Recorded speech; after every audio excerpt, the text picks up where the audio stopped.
అండి ఏమన్నా ఆయనకి దయ లేదండి అంటే ఇలా చూపించి ఆయనకి దయ లేదండి అనరు, ఆయనకి దయ లేదండి అనరు, ఆయనకి దయ లేదండి అని గుండెలు చూపిస్తారు.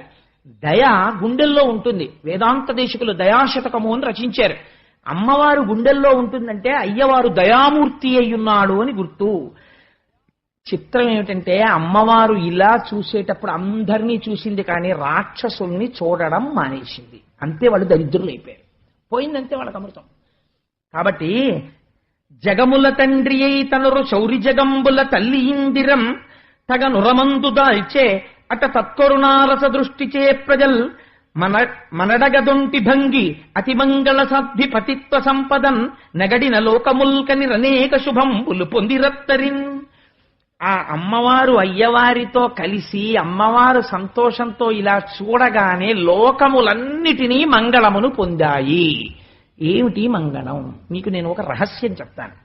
సాధారణంగా మనకి వైదిక ప్రక్రియలో ఒక మూర్తి ఉన్నది లక్ష్మీదేవికి. ఏమిటో తెలుసా అండి? ఆ మూర్తి గుడ్లగూబ మీద కూర్చుని ఉంటుంది. ఆవిడ గుడ్లగూబని సంస్కృతంలో ఉలూకము అని పిలుస్తారు. ఉలూకము అంటే ఏమిటో తెలుసా అండి? పగటిని చూడలేని పక్షి. పగలొస్తే గుడ్లగూబకి చాలా బాధగా ఉంటుంది. కాకి సంతతిని చంపుతుంది గుడ్లగూబ. కాకితో విరుద్ధం దానికి. కాకి సంసారం. పగలు చూడలేదు, చీకట్లో చూస్తుంది గుడ్లగూబ బాగాను. దానికి కళ్ళే భయంకరంగా ఉంటాయి. అటువంటి గుడ్లగూబ మీద లక్ష్మీదేవి కూర్చుని చూపిస్తారు. అలా ఎందుకు చూపిస్తారో తెలుసా అండి? లక్ష్మి కలగగానే భగవంతుణ్ణి మరిచిపోయిన వాడెవడో వాడు పగటిని మరిచిపోయిన గుడ్లగూబ వంటి వాడు. ఆ గుడ్లగూబ మీదున్న లక్ష్మి ఎంత ప్రమాదకరమో, ఐశ్వర్యమును మరిగి భోగమును మరిగి నారాయణుణ్ణి మరిచిపోయిన వాడు అంత ప్రమాదములోకి జారిపోతున్నాడు. కాబట్టి లక్ష్మి పూజ చేస్తూ నారాయణుణ్ణి సంతతము కొలవాలి. భక్తి జ్ఞానములతో మీరిద్దరూ తల్లిదండ్రులని ఇద్దరినీ కలిపి నమస్కారం చెయ్యాలి. అందుకే కనకధారా స్తోత్రంలో ప్రతి శ్లోకం లక్ష్మీనారాయణుణ్ణి కలిపి పూజ చేస్తుంది. రేపు లక్ష్మీనారాయణ స్తవంగా కనకధార చేయడానికి కారణం అదే. అందుకని అమ్మవారు అలా కలిసి నారాయణుడి యొక్క శక్తిగా మారగానే లోకములకన్నిటికీ ఆయన కళ్యాణమును కటాక్షించిన వాడై ఉన్నాడు. ఇప్పుడు మామగారు అయ్యాడు సముద్రుడు కదండి. మామగారు ఎప్పుడవుతాడు? కన్యాదానం చేస్తేను అమ్మాయి అయ్యవారి దగ్గరికి చేరితే తాను మామగారు అవుతాడు. ఇప్పుడు తను మామగారు అయ్యాడు. ఇప్పుడు మామగారు అయ్యాడు కాబట్టి మామగారైన వాడు ఏం చెయ్యాలో తెలుసా అండి? కొడుకుకి అల్లుడికి అభేదం పాటించాలి. అందుకని కొడుక్కి ఎంత అమూల్యమైన ఇంట్లో ఉన్న వస్తువు ఇస్తాడో అల్లుడికి కూడా అలా ఇవ్వగలగాలి. ఎందుకంటే తాను పితృపంచకంలోకి వెళ్ళాడు, తండ్రి అయ్యాడు ఇప్పుడు. అందుకని మామగారు అవగానే సముద్రుడు ఏం చేశాడో తెలుసా అండి? తనలో ఉన్న కౌస్తుభాన్ని తీసుకొచ్చి శ్రీమన్నారాయణుడికి బహూకరించాడు. ఆ కౌస్తభాన్ని మెడలో పెట్టుకున్నాడు. ఒక పక్క శ్రీవత్సం అనే పుట్టుమచ్చ మెరుస్తోంది. హృదయమునందు లక్ష్మీదేవి మెరిసిపోతోంది. ఆపాల వెల్లి కూతురు దీపుల చూపులను దోగితి లకించి ప్రజల్ చేపట్టిరి సంపదలను ప్రాపించను మేలు జగము బ్రతికెనరేంద్ర. ఈ నారాయణుడితో కలిసిన లక్ష్మి ప్రసన్నమైన దృక్కులతో ఇలా చూస్తుంటే లోకాలన్నిటికీ వాళ్ళ వాళ్ళ కోరికలు తీరినవి. పాలేటి రాచకన్నియ మేలారెడు చూపు లేక మిడుమిడు కంచుం జాలింపుర పురబొక్కుతూ తూలిరి రక్కసులు కీడుతో చిన్ననధిపా. లక్ష్మీదేవి చూపు రాక్షసుల మీద మాత్రం పడలేదు. దానివల్ల ఏమైంది? వాళ్ళకి కీడు ప్రారంభమైపోయింది. అమ్మవారి యొక్క అనుగ్రహమునకు కారణమేమి? అమ్మవారి చూపే కారణము. అందుకే అమ్మవారిని మీనాక్షి అని పిలుస్తారు. మీనాక్షి అంటే చాప ఒక పని చేస్తుంది. ఆడచాప నీటిలో ఉండగా చాప పిల్లలు ఎదురుగుండా వచ్చి అమ్మతో అంటాయి, అమ్మా ఆకలేస్తోందమ్మా అంటాయి. అంటే చాపకి స్తన్యం ఇవ్వడం ఉండదు. అది ఏం చేస్తుందంటే చాప పిల్లలన్నిటి వంక పరమదయతో ఒకసారి అలా చూస్తుంది.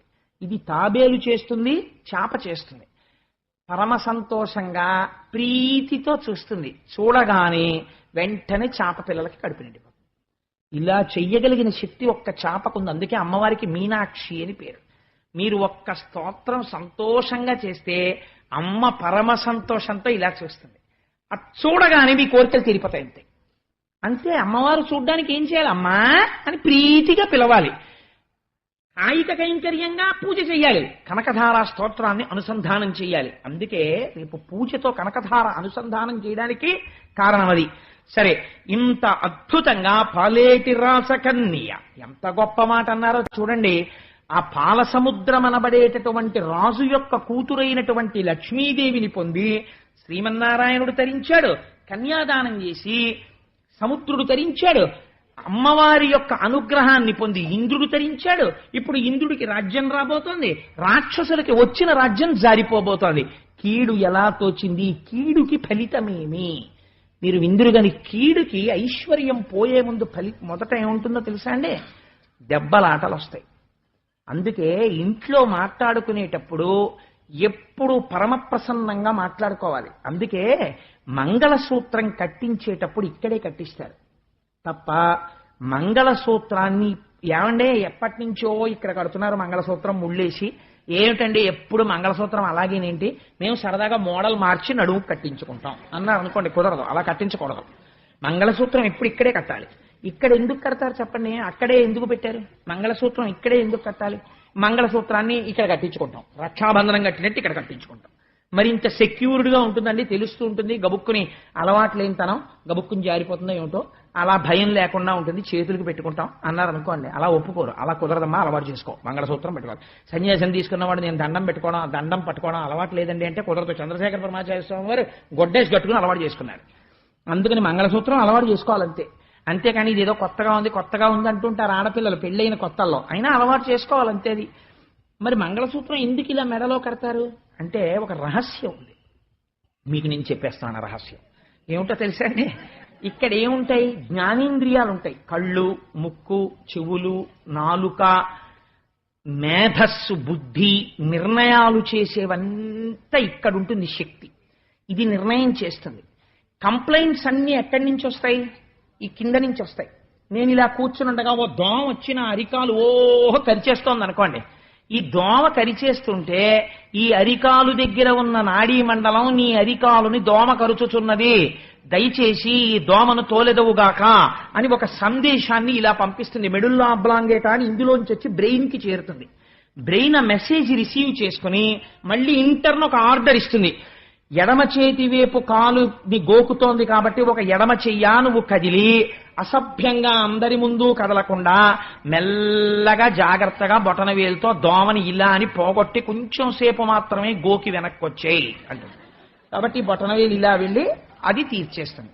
ఇప్పుడు ప్రధానంగా ఈ క్రిందనున్నటువంటి శరీరానికి సంబంధించినటువంటి సమస్యలన్నీ ఎందులోంచి ఎడతాయి? ఇందులోంచి వెళ్ళి ఇక్కడికి ఎడతాయి. ఇక్కడి నుంచి వచ్చిన ఆదేశాలన్నీ ఎక్కడి నుంచి ఎడతాయి? ఇందులోంచి కిందకెడతాయి. కాబట్టి ఇది ప్రధానం. దీన్ని ఈ కిందనంతటినీ ఇది కలుపుతూ ఉంటుంది. ఇది చెప్పిన మాటని ఇది ఎప్పుడూ కాదందు. ఎడం చెయ్యి గోకు అందనుకోండి, అస్తమానం నాకే పని చెప్తారండి. ఆ దోమలు కూడా ఇట్టే కుడతాయేంటి, ఆ కుడి చేయికి అందుతుంది దాని గోకమనండి అంద ఎప్పుడూను ఎడం చేయి గోకుతుంది అంతే. అంతేకాని ఎప్పుడు దెబ్బలాడదు. అందుకే బుద్ధిస్థానము పెద్దవాణ్ణే పెళ్లి చెయ్యాలి. అందుకే ఆడపిల్ల పెద్దదైతే ఆయుక్షీణం అంటారు. పెద్ద పిల్లని చెయ్యరు, చిన్న పిల్లని చేస్తారు. ఎందుకో తెలుసా అండి? చిన్నపిల్ల అంటే మాట వినే పిల్ల. ఇంకా ఈయనకున్న పరువము, ఈయనకున్న బుద్ధి నైపుణ్యము ఆవిడకుండదు. భార్యకి సమస్య ఉండొచ్చు, కానీ మీ మొహం మీకేం తెలుసు, మొన్న అలాగే చేసి వచ్చారు, తగలబెట్టారు, మా అన్నయ్యని అడగండి అనకూడదు.